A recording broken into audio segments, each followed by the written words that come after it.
নমস্কার। ঠিক রাত ৮টা নিউজ 18 বাংলা দুয়ারে রিপোর্টার নিয়ে আপনাদের সঙ্গে রয়েছে আমি তমশ্রী। শুরুতেই যে খবরের দিকে নজর রাখতে হবে, অর্থাৎ এসএসসি ভবনের দিকে নজর রাখতে হবে, কারণ এসএসসি ভবনের বাইরে তুমুল অশান্তি চাকরিহারাদের।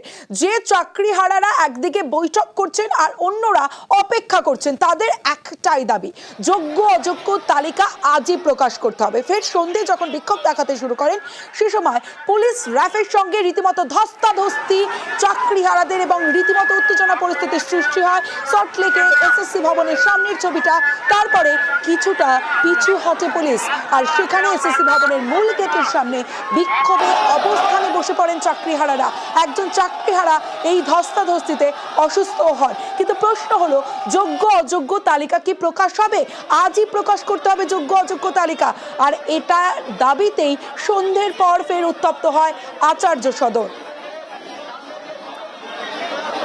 সরাসরি চলে যাব, বিশ্বজিৎ রয়েছে আমার সঙ্গে, বিশ্বজিতের সঙ্গে কথা বলবো। বিশ্বজিৎ, 13 জন একদিকে যে বৈঠক করছেন, সেই বৈঠক থেকে কি আপডেট এখনো পর্যন্ত? কারণ যোগ্য অযোগ্য তালিকা প্রকাশ আজই করতে হবে, এই মুহূর্তে ঠিক কি পরিস্থিতি?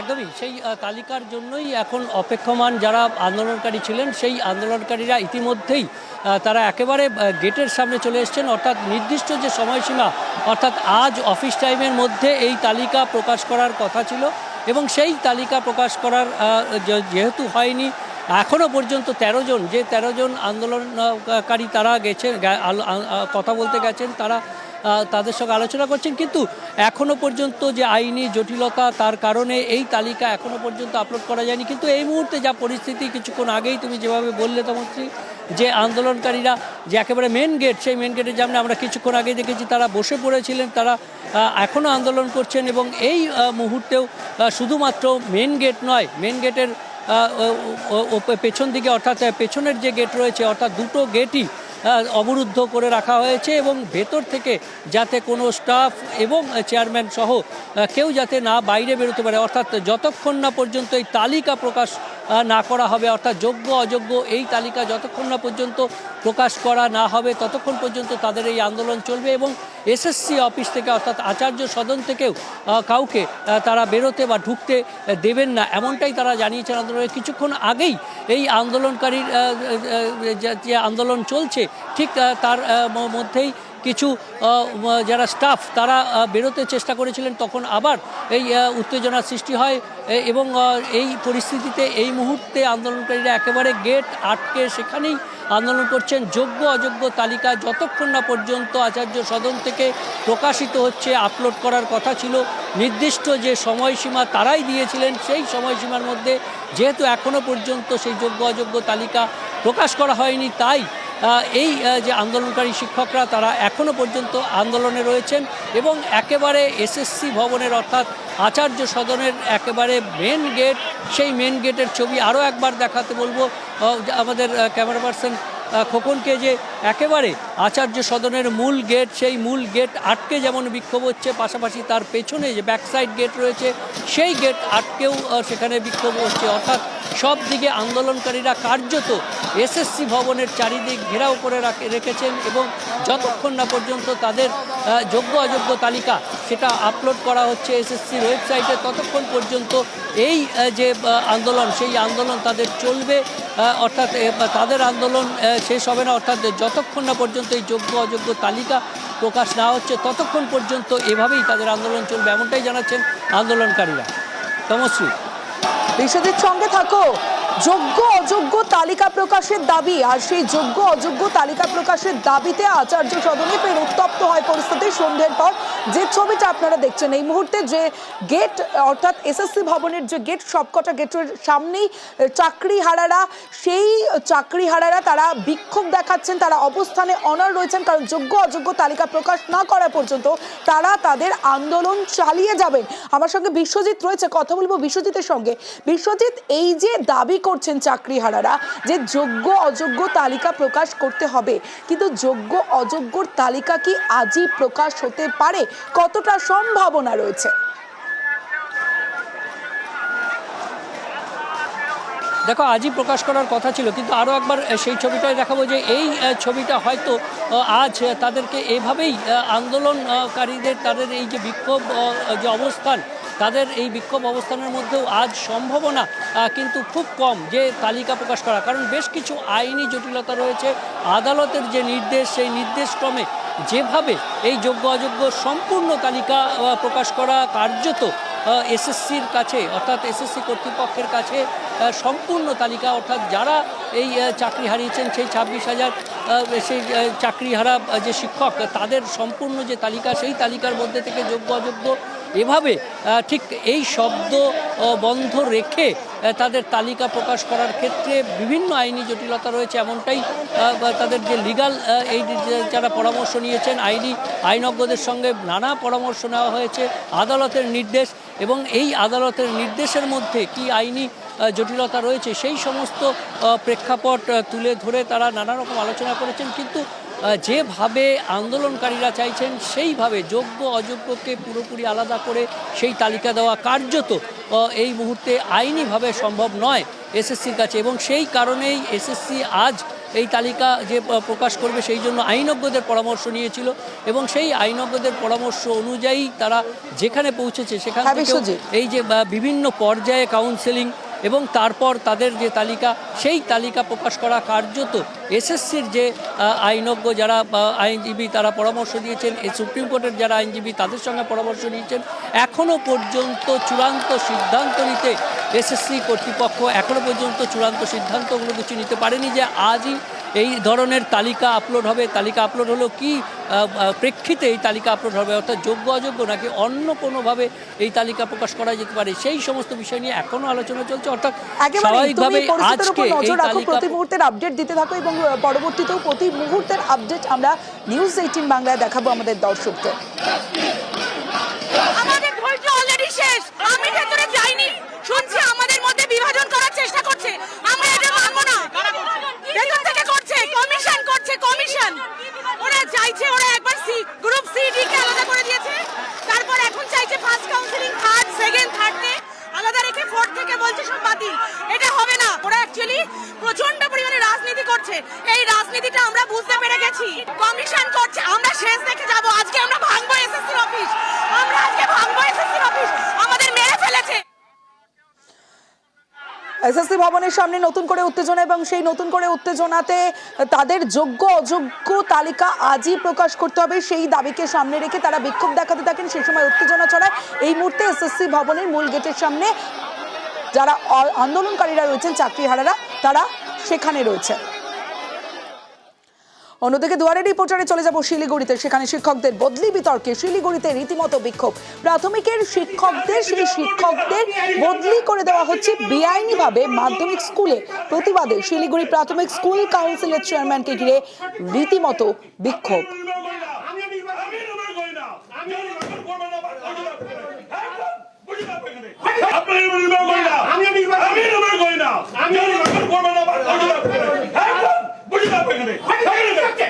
আপনি কেন বলছেন হেড বলছেন কেন? আপনি কে আপনি লাগাবেন না? আপনাকে কি হয়েছে? কি লাগাবেন? কি হবে? আপনি বাড়ির লোক নাকি লাগাবেন না? মানে আপনি ভদ্র মানুষ, আপনি কেন বলছেন জানেন না? আপনি সঠিকভাবে, আপনি কেন সঠিকভাবে বলছেন? আপনি কেন বলছেন হেড বলছেন কেন? আপনি সরাসরি চলে যাবো, পার্থ রয়েছে আমার সঙ্গে, পার্থর সঙ্গে কথা বলবো। পার্থ, যে বিষয়টা জানতে চাইবো, এই যে অভিযোগ উঠছে যে প্রাথমিক শিক্ষকদের বেআইনিভাবে মাধ্যমিক স্কুলে বদলি করে দেওয়া হচ্ছে, কিভাবে বদলি হচ্ছে, কেন বেআইনি বলা হচ্ছে এই বদলিকে?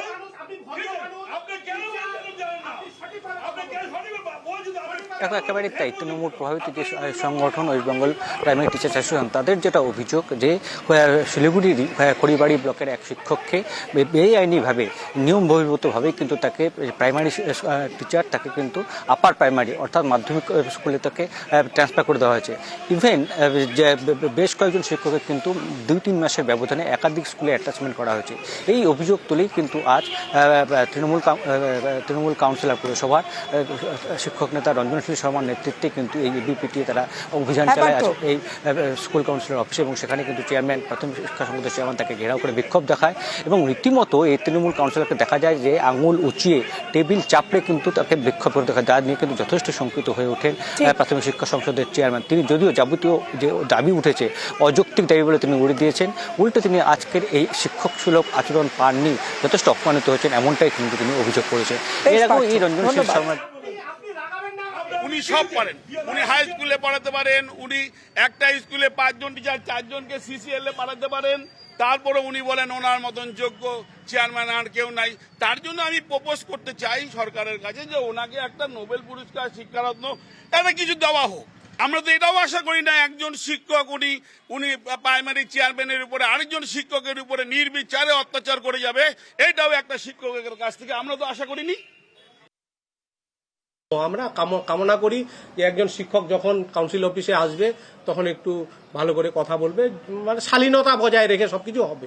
অপমানিত আমি অবশ্যই মনে করব একজন চেয়ারম্যান প্রাইমারি কাউন্সিল, তার সামনে যখন এরকম একজন কোনো টিচার যদি করে থাকেন, এটা ওনার হয়তো মানানসই ব্যাপার নয়। উনি একজন বয়োজ্যেষ্ঠ টিচার, হয়তো আর 2-1 বছর পর রিটায়ারও করবেন, এগুলো মানে মেনে নেওয়া যায়।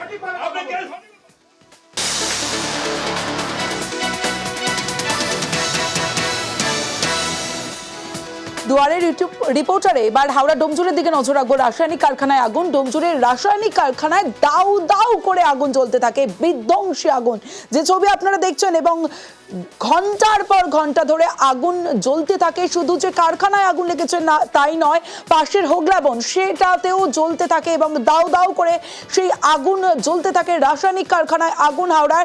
এই মুহূর্তে ঠিক কি পরিস্থিতি এবং যে ছবি দেখাচ্ছি হোগলা বনে, সেখানেও আগুন ধরে যায়। কারখানায় মজুত তেল, দাহ্য পদার্থ, আর সেখান থেকে আগুন ছড়িয়ে পড়ে দ্রুত। সরাসরি চলে যাব, অভিজিৎ চন্দ্র রয়েছে আমার সঙ্গে, অভিজিতের সঙ্গে কথা বলবো। অভিজিৎ, কটা ইঞ্জিন কাজ করছে এই মুহূর্তে? আগুন কি নিয়ন্ত্রণে আনা সম্ভব হয়েছে? আগুনের যে উৎসস্থল সেখানে কি পৌঁছানো এখনো পর্যন্ত সম্ভব হয়েছে?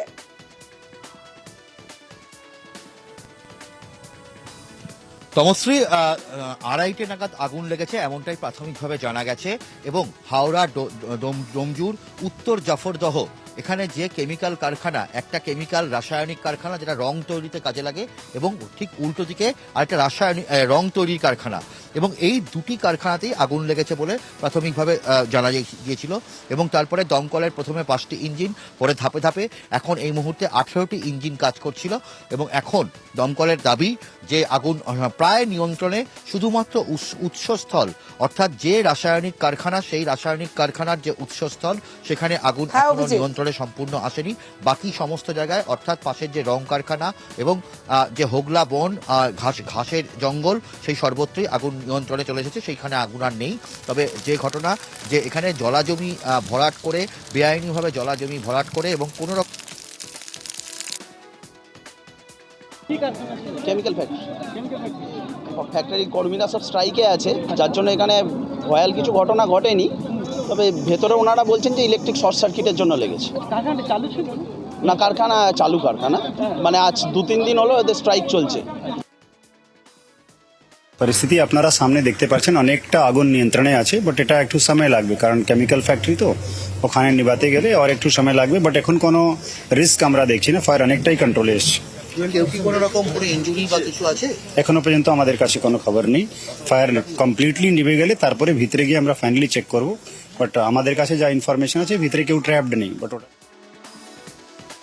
মুর্শিদাবাদের জাফরাবাদে বাবা ছেলেকে খুনে 2 মূল অভিযুক্ত পুলিশের জালে। ঘটনার পর ওড়িশায় গা ঢাকা এবং ইতিমধ্যেই মোট 8 জনকে গ্রেফতার করেছে পুলিশ। উদ্ধার হয়েছে আগ্নেয়াস্ত্র।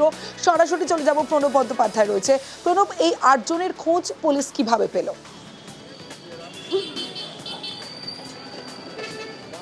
দেখো, এসটিএফ এবং যে সিট গঠন হয়েছে শামশেরগঞ্জ ঘটনার পর, তারপরেই তারা জানতে পারে যে এই জিয়াউল হক, যে বাবা ও ছেলে খুনের ঘটনায় গতকালকেই গ্রেপ্তার হয়েছিল, তারই 2 ছেলে রয়েছে যে উড়িষ্যার ঝাকসুড়া এলাকাতে। এবার তারপরেই সেই তথ্য দেওয়া হয় উড়িষ্যা পুলিশকে। তারপরে উড়িষ্যা পুলিশ বিশেষ অভিযান করে মোট 8 জনকে গ্রেপ্তার করে, যাদের মধ্যে এই জিয়াউল হকের 2 ছেলে রয়েছে। এবং উড়িষ্যা পুলিশ সূত্রে জানা গেছে যে তাদেরকে যখন গ্রেপ্তার করতে যায় তারা তখন আগ্নেয়াস্ত্র নিয়ে রীতিমতন শূন্যে গুলি ছুটতে ছুটতে পালিয়ে যাওয়ার চেষ্টা করে। যদিও সেই কাজে তারা সফলতা আসেনি, তাদেরকে গ্রেপ্তার করে এবং সেই জিয়াউল হকের দুই ছেলে যারা প্রত্যক্ষভাবে জড়িত রয়েছে বাবা ও ছেলের ঘটনায় এবং শামসেরগঞ্জে যে হিংসার ঘটনা ঘটেছিল সেই ঘটনায় জড়িত সন্দেহে 6 জনকে আরও গ্রেপ্তার করা হয়েছে। মোট 8 জনকে ইতিমধ্যেই তোমার এসটিএফ এবং সিটের একটি দল উড়িষ্যার পথে রওনা দিয়েছে। আগামীকালই তাদেরকে নিয়ে আসা হবে। मुर्शिदाबाद में एक सेंसेशनल मर्डर केस हुआ था, जो हरगोविंद दास जिनका 72 साल एज था और चंदन दास उनके लड़के थे, उनका मर्डर केस हुआ था। उस कंटेक्स्ट में वेस्ट बंगाल पुलिस ने रिक्वेशन दिया था और हमारे एसपी झसगुड़ा एसपी ने एक टीम बनाकर रेड किया था अर्ली मॉर्निंग। उस रेड में 2 एक्यूज सफीउल हक और बानी इजराइल जो पकड़े गए, उनके पास एक वेपन निकला, वो भागने की कोशिश की तो हमारे पुलिस ने 4 राउंड हवाई फायर करके उनको पकड़ा और उनको कस्टडी में रख लिया। उनके इंट्रोगेशन के बाद बाकी 6 सस्पेक्ट और एक्यूज जो कर सकते हैं आपके इस इंसिडेंट के, उनको भी पकड़ा गया है। बाकी इन्वेस्टिगेशन चल रहा है। পূর্ব মেদিনীপুরের নন্দকুমার, সেখানে জমি বিবাদের জোরে পিটিয়ে খুন করা হয়েছে, নিহত 2 জন। শাশুড়ি এবং বৌমাকে খুনের অভিযোগ খুব শাশুড়ির বিরুদ্ধে। সরাসরি চলে যাব, আমার সঙ্গে আমার প্রতিনিধি সুজিত ভৌমিক রয়েছে। সুজিত, জমি বিবাদ কোন পর্যায়ে পৌঁছেছে যেখানে 2 জনকে এভাবে পিটিয়ে খুন করা হলো? এবং তমশ্রী, একই পরিবারের গন্ডগোল, একই পরিবারের মধ্যে মারামারি এবং তার ফলে মৃত্যু হলো একেবারে 2 মহিলার। 2 জনের সম্পর্ক আবার শাশুড়ি বৌমা, এবং যারা মারধর করেছে তারা কিন্তু ওই খুড় শ্বশুর শুধু নয়, একবারে বলা যায় শ্বশুরের ভাই, পরিবার পরিজন, জমি নিয়ে বিবাদ। এবং সেই বিবাদ এই রূপ নিল যেখানে কিনা রড নিয়ে সরাসরি মারধর করা হয়েছে এবং মারধরের ফলে 3 জনের 1 জন ঘটনাস্থলেই মারা যান, তিনি বৌমা। তারপরে তমশ্রী শাশুড়ি মৃত্যু হয়েছে হাসপাতালে, আরও 1 জন আহত অবস্থায় মৃত্যুর সঙ্গে পাঞ্জা লড়ছে। এবং জমি নিয়ে বিবাদ, পারিবারিক বচসা ঝগড়া, তা থেকে এ ধরনের ঘটনা রীতিমতো শোরগোল ফেলেছে। পুলিশ 2 জনকে গ্রেপ্তার করেছে এই ঘটনায়। বেশ, আমি আমার স্ত্রী যে ছাড়ানোর চেষ্টা করছি, সে পাইতে 2 কাকা অন্ধকারে রড নিয়ে দাঁড়িয়েছিল, জানি না। তারপরে আমার মাকে মারতে গিয়ে আমার স্ত্রীকে মেরে দিয়েছি। তারপর আমি যখন যাই আমার এইখানটায় মেরে দিই। আমার যে জামাইয়ের আগে যে কাকার মেয়েরা গেছিল, ওরা আমাদেরকে আটকাচ্ছে, যার হাতে রড আছে, লোহা আছে, তাদেরকে কিছু করেনি। এর জন্য আমাদের জমি জায়গা নিয়ে না, মাটির পেতা কিনে নিয়ে ওদের একটা পারিবারিক সমস্যা হয়। সেই কারণে কাকা কাকিমা তার পুত্রবধূকে স্পটেই মারা করে দেয় এবং তার ভাইকেও চোট করে দেয় এবং তার বৌদিকেও মোটামুটি হাফ মারার মতন এখনও হসপিটালে ভর্তি আছে। এই যে আমরা চাইছি অপরাধীর জন্য শাস্তি পায়।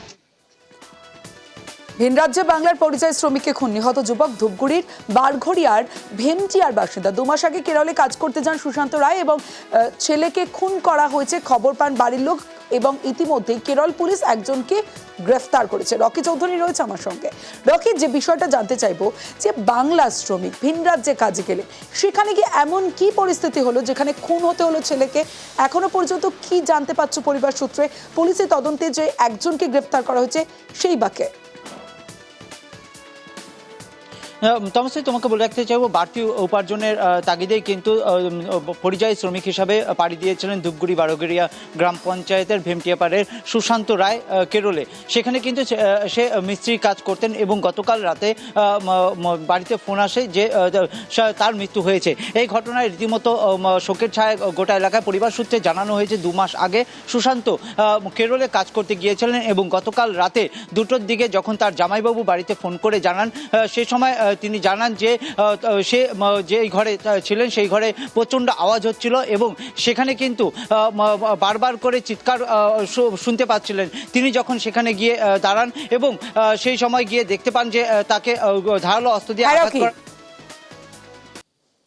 এবার বনগাঁর একটা খবরের দিকে নজর রাখবো। মৃতদেহের গলায় দাগ দেখে সন্দেহ হয়, শ্মশান থেকে দেহ ময়নাতদন্তে পাঠালো পুলিশ। বনগাঁর গাড়াপোতার ঘটনা, দাহ করার আগে মৃতদেহের গলায় দাগ দেখতে পান পুরোহিত। তারপরে পুরসভায় খবর দেওয়া, ঘটনাস্থলে আসে পুলিশ। সরাসরি চলে যাব, আমার সঙ্গে আমার প্রতিনিধি অনিরুদ্ধ কীর্তনিয়া রয়েছে। অনিরুদ্ধ, ডেথ সার্টিফিকেট কিভাবে দেওয়া হলো এটা নিয়েই তো প্রশ্ন উঠছে। একদমই তমশ্রী, তোমাকে জানিয়ে রাখি যে উত্তর 24 পরগনার বনগাঁ পৌরসভা পরিচালিত ভূপেন্দ্রনাথ শেঠ স্মৃতি মহাশ্মশানে এই ঘটনা ঘটেছে। গতকাল এই গারাপুতার বাসিন্দা, যার নাম ধ্রুব দত্ত, 65 বছর বয়স, তার মৃতদেহ নিয়ে যাওয়া হয়েছিল বনগাঁ মহাশ্মশানে এবং সেখানেই পুরোহিতের দেখে প্রাথমিকভাবে সন্দেহ হয়, সে গলায় একটি দাগ দেখতে পায়। তারপরেই পৌরসভাতে খবর দেওয়া হয় চেয়ারম্যানের কাছে। চেয়ারম্যান সেখান থেকে পুলিশে খবর দেয় এবং সেখান থেকেই পুলিশ আসে, বনগাঁ থানার পুলিশ এসে শ্মশান থেকে মৃতদেহ ময়নাতদন্তে পাঠায়। আজ সেই দেহের ময়নাতদন্ত হয়েছে। এই বিষয়ে কিন্তু তার ছেলে, অর্থাৎ এই মৃত ব্যক্তির ছেলে দাবি করেছেন যে বাবা গতকাল এই মশারির দড়িতে জড়িয়েছিল, সেই অবস্থায় তারা দেখেছিল, তারা বুঝতে পারেনি, তার বাবাকে হসপিটালে নিয়ে যাওয়া উচিত ছিল বলেও দাবি করেছেন। এবং এই কি করে এই মৃতদেহের ডেথ সার্টিফিকেট দেওয়া হলো তা নিয়ে কিন্তু পুলিশ তদন্ত শুরু করেছে। তা নিয়ে তদন্ত শুরু হয়েছে এবং প্রশ্ন উঠছে অনিরুদ্ধ। পুলিশের জালে গুণধর ছিনতাইবাজ। কেন বলছি? কারণ বিভিন্ন জেলায় ছিনতাই করাই তার কাজ ছিল। বাড়ি জলপাইগুড়িতে, বিভিন্ন জেলায় ছিনতাই করতে অভিযুক্ত, ছিনতাইয়ের পর স্টেশনে রাত কাটাতো অভিযুক্ত। জলপাইগুড়ির রাজগঞ্জের ফাটাপুকুর থেকে গ্রেফতার করা হয়েছে সঞ্জয় গোয়ালাকে। সরাসরি চলে যাব, আমার সঙ্গে রঞ্জিত রয়েছে, রঞ্জিতের সঙ্গে কথা বলবো। রঞ্জিত, এই সঞ্জয় গোয়ালা সম্পর্কে পুলিশের কাছে কি কি তথ্য রয়েছে এবং রাজগঞ্জ, জলপাইগুড়ির রাজগঞ্জে যে বাড়ি সেখানে থাকে, পুলিশের কাছে খবর কিভাবে এলো?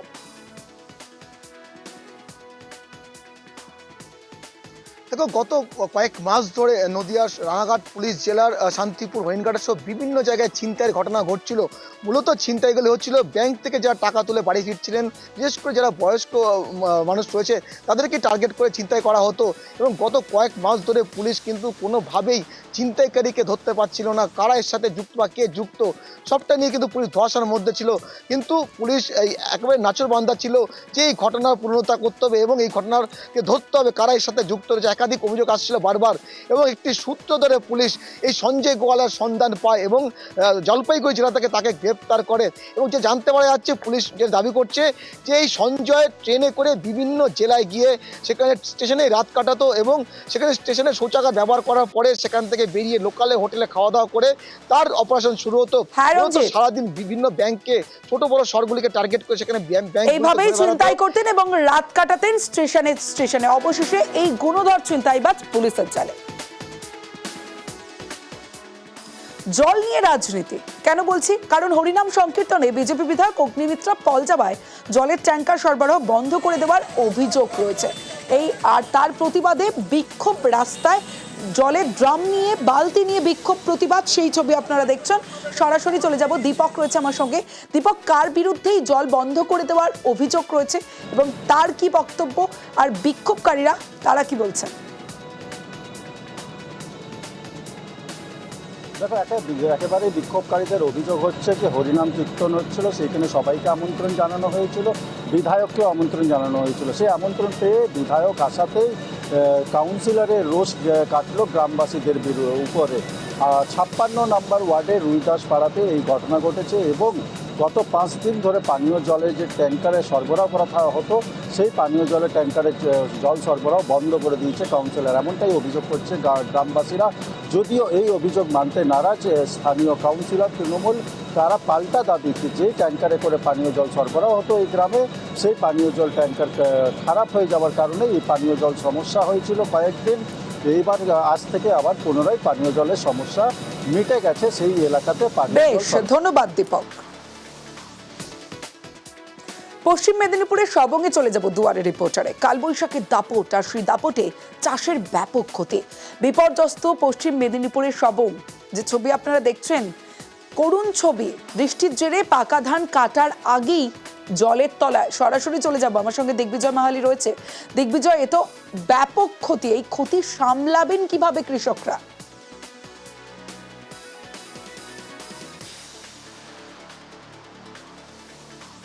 অবশ্যই সেটা নিয়ে কিন্তু চিন্তায় পড়েছে পশ্চিম মেদিনীপুর জেলার সবং ব্লকের 1 নম্বর, 2 নম্বর, 3 নম্বর, 4 নম্বর গ্রাম পঞ্চায়েতের যারা কৃষকরা রয়েছে। কেউ বা তারা লোন নিয়ে, কেউ বা চড়া সুদে টাকা নিয়ে, কেউ বা ভাগ চাষ করে তারা চাষ করেছিল। কিন্তু প্রত্যেক দিন যেভাবে কালবৈশাখীর দাপট চলছে সবংয়ে এবং প্রত্যেক দিন বিকেলে ঝড় বৃষ্টি, তার ফলেই কিন্তু পাকা ধান জলের তলায়, কোথাও হাঁটু জল, এবং সেখান থেকেই কিন্তু তাদেরকে পাকা ধান তুলে আনতে হচ্ছে। তারা চিন্তিত রয়েছে যে তারা এত টাকা খরচ করে যে চাষ করেছে কিভাবে তারা সেই লাভ পাবে। অপরদিকে যদিও সবং পঞ্চায়েত সমিতির কর্মাধ্যক্ষ তিনি জানিয়েছেন মাননীয় মুখ্যমন্ত্রী মানবিক, তিনি অবশ্যই কৃষকদের ব্যাপারটা দেখবেন, ক্ষতির দিকটা। এবং সেই আশাই করছেন কৃষকরা। ধন্যবাদ দিগ্বিজয়। এবার একটা ছবি দেখাবো আপনাদের। দেখুন, চালকল থেকে বের হচ্ছে দূষিত জল, আর সেই জল চাষের জমিতে পড়ে ব্যাপক ক্ষতি হচ্ছে চাষের। প্রতিবাদে চালকলের সামনে কৃষকদের বিক্ষোভ। যে ছবি আপনারা দেখছেন পূর্ব বর্ধমানের ভাতারের মোহনপুর গ্রামের ঘটনা।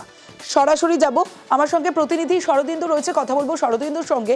শরদিন্দু, সত্যিই তো যদি এই দূষিত জল দিনের পর দিন চাষের জমিতে পড়ে, চাষের ক্ষতি হচ্ছে, কৃষকদের ক্ষতি হচ্ছে, প্রশাসন কি ব্যবস্থা নিচ্ছে?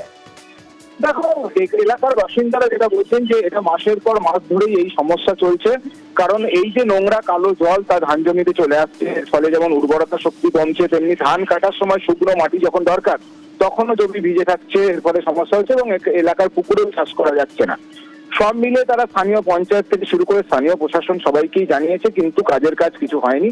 সে কারণেই তারা অবস্থান বিক্ষোভ করে এবং তারা অবিলম্বে এই সমস্যা মেটানোর দাবি জানায়। যদিও এই চালকল কর্তৃপক্ষ তারা জানিয়েছে যে নিকাশি নালা, সেই নিকাশি নালা দখল হয়ে গেছে, কৃষকরাই তারা সেখানে দখল করে নিয়ে চাষ করছে, সেই কারণে সমস্যা হচ্ছে এবং তারা সব রকম সহযোগিতা করতে প্রস্তুত যাতে এই সমস্যার সমাধান হয়। বেশ,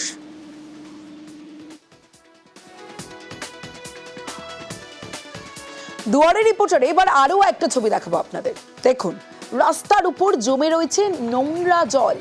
নিকাশি সমস্যা জেরবার অবস্থা, আর এই নোংরা জল পেরিয়ে প্রতিদিন যাতায়াত করছেন স্থানীয় মানুষজন। স্বাভাবিক প্রতিবাদ, আর সেই প্রতিবাদ পঞ্চায়েতের সামনে প্ল্যাকার্ড নিয়ে বিক্ষোভ বাসিন্দাদের। যে ছবি দেখছেন হুগলির সপ্তগ্রামের বাঁশবেড়িয়ার ঘটনা। সরাসরি চলে যাব, আমার সঙ্গে আমার প্রতিনিধি রয়েছে, কথা বলবো সোমনাথের সঙ্গে। সোমনাথ, যে বিষয়টা জানতে চাইবো, দিনের পর দিন এই যে অবস্থা, এই অবস্থা থেকে মুক্তি কিভাবে, কিভাবে সমস্যার সমাধান হবে? হ্যাঁ দেখো সপ্তমশ্রী, যে এই যে চক বাঁশবেড়িয়া যে সপ্তগ্রাম পঞ্চায়েতের চক বাঁশবেড়িয়া এলাকা দীর্ঘদিন ধরে, এটা একদিন দুদিন নয়, দীর্ঘদিন ধরে এই নিকাশি সমস্যা রয়েছে। কোনো রকম বৃষ্টি হলেই সেই এলাকায় জলমগ্ন হয়ে যায়, ঘরে জল ঢুকে যায়, মশামাছির উপদ্রব হয়ে যায় এবং সেখানে চর্মরোগও দেখা যায়। যেসব এলাকার বাসিন্দারা চর্মরোগে ভুগছে এবং দীর্ঘদিন ধরে তারা বিভিন্ন পঞ্চায়েত থেকে বিভিন্ন দপ্তরে তারা চিঠি চাপাটি করে এবং এদের যে সমস্যার কথা তারা জানায়, কিন্তু প্রতিবারেই তারা আশ্বাস মেলে, কিন্তু কোনো কাজের কাজ হয় না। আজ তারা বাধ্য হয়ে, এলাকার বাসিন্দারা আজকে বাধ্য হয়ে তারা সে সপ্তগ্রাম গ্রাম পঞ্চায়েতের যে পঞ্চায়েত রয়েছে সেই পঞ্চায়েতে তারা বিক্ষোভ দেখালেন এবং তারপরে আমরাও খবর দেখালাম। এরপরে পরিস্থিতি স্বাভাবিক হয় কিনা, বদলায় কিনা, ছবিটা অবশ্যই নজর থাকবে আমাদের।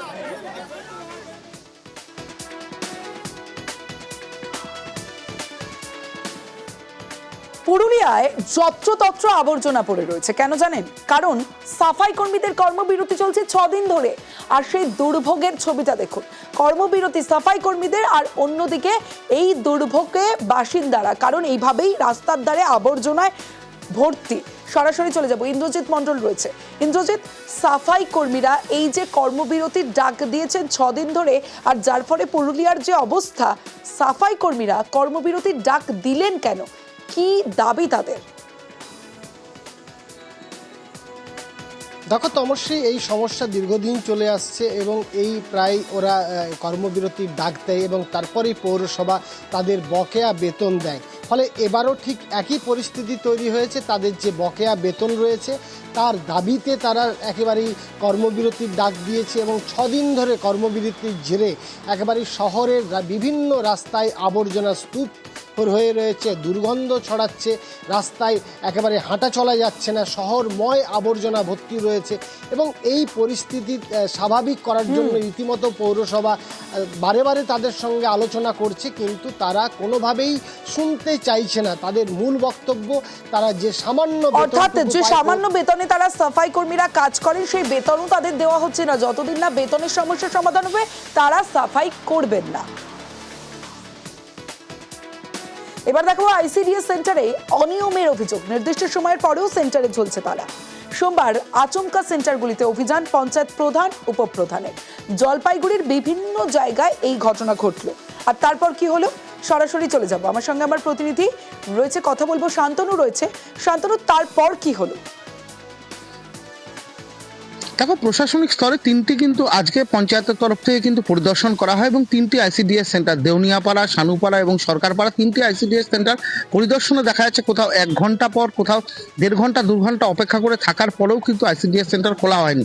স্থানীয়দের সঙ্গে কথা বলেছেন প্রধান এবং উপপ্রধান, তারাও জানিয়েছেন কোনো দিনই নিয়ম মতন এই আইসিডিএস সেন্টার খোলা হয় না। খাওয়া দাওয়ার মান থেকে পড়াশোনার মান সবকিছু নিয়ে প্রশ্ন রয়েছে এবং তা চাক্ষুষ করার পর কিন্তু এই তিনটি সেন্টারের বিরুদ্ধে পদক্ষেপের আশ্বাস দিয়েছেন প্রধান এবং উপপ্রধান। তারা বলেছেন যে এই ধরনের অনিয়ম কোনোভাবেই বরদাস্ত করা হবে না, কারণ যে নির্দিষ্ট সময় শিশুদের জন্য আইসিডিএস সেন্টার খোলার কথা এবং সেখানে নিয়ম করেই পড়াশোনা, সেই সঙ্গে খাওয়া দাওয়া, শিশুদের স্বাস্থ্য সবকিছু খতিয়ে দেখার দায়িত্ব রয়েছে আইসিডিএস সেন্টারের কর্মীদের, কিন্তু তারা কিন্তু সেই দায়িত্ব সময় মতন পালন করছে না। সেই কারণে আজকে অতর্কিত এই ভিজিটের পরেই কিন্তু একেবারে চিত্রটি পরিষ্কার হয়ে যায় এবং তারপরেই তিনটি যে আইসিডিএস সেন্টার যেগুলোকে পরিদর্শনের পর তাদেরকে সময় মতন পাওয়া যায়নি কর্মীদেরকে, তাদের বিরুদ্ধে পদক্ষেপের ব্যাপারে কিন্তু নেওয়া হবে, সেই ব্যাপারেও জানিয়েছেন তারা। বেশ, বীরভূমের রামপুরহাট শহর যানজটে নাকাল। পরিস্থিতি নিয়ে ক্ষুব্ধ খোদ বিধানসভার ডেপুটি স্পিকার। শহরে ট্রাফিক ব্যবস্থা ভেঙে পড়েছে বলে মন্তব্য করেছেন আশিস বন্দ্যোপাধ্যায়। নিত্যযাত্রীদের অভিযোগ রয়েছে, ঠিক কি অবস্থা সরাসরি চলে যাব আমার সঙ্গে আমার প্রতিনিধি সুপ্রতিম রয়েছে। সুপ্রতিম, অক্ষয় ধীবর রয়েছে, অক্ষয়ের সঙ্গে কথা বলবো। অক্ষয়, এই যে রামপুরহাটের দিনের পর দিন এই অবস্থা, এর থেকে রেহাই কিভাবে মিলবে? কারণ ক্ষোভ প্রকাশ করেছেন আশিস বন্দ্যোপাধ্যায়।